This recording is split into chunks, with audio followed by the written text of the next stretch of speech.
solving a set of simultaneous equations, headline is you really need as many equations as you do variables. So here we've got A, B and C, 3 variables, so you need 3 independent equations. This is particularly useful for your Math B assignment, connecting up quadratics, because you need those 3 variables, A, B and C, in a standard quadratic.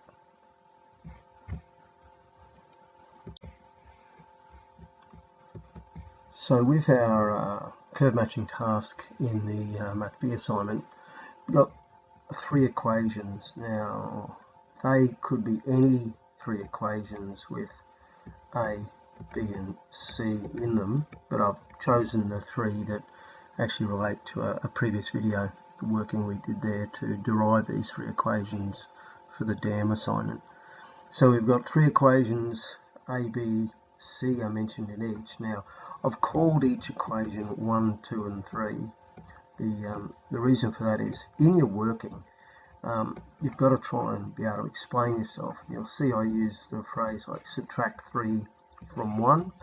Well, by identifying the equations in this way, 1, 2 and 3, it really simplifies the working, because you can very clearly explain which formulas are being used, and you don't need to be waffly or ambiguous in your language in doing so. Right, so to actually resolve this, the purpose of the video is to show you 2 methods. If you've got a set of simultaneous equations, what you really are trying to do is combine 2 equations to remove a variable.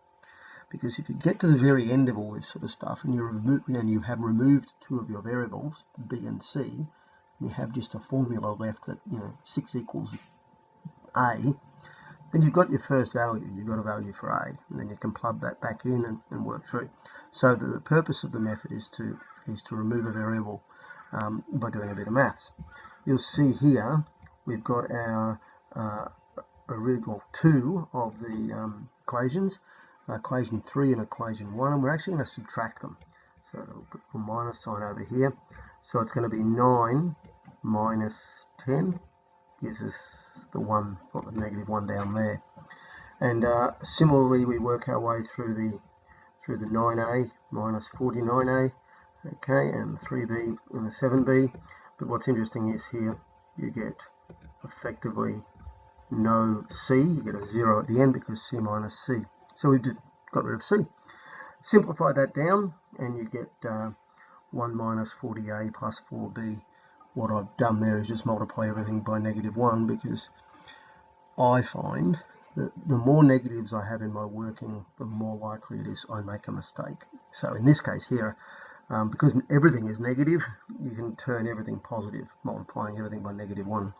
Anyway, what's good method is when you've totally redefined a new equation, give it a number. In this case, number 4.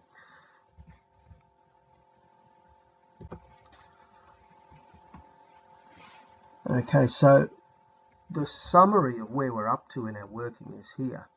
We've got 2 equations now, because 1 and 3 have been combined to basically give us 4. So we've got 6 equals 6a plus b, and 1 equals 40a plus 4b.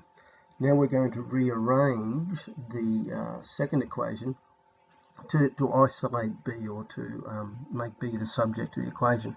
So you end up with b over here equals 6 minus 6a.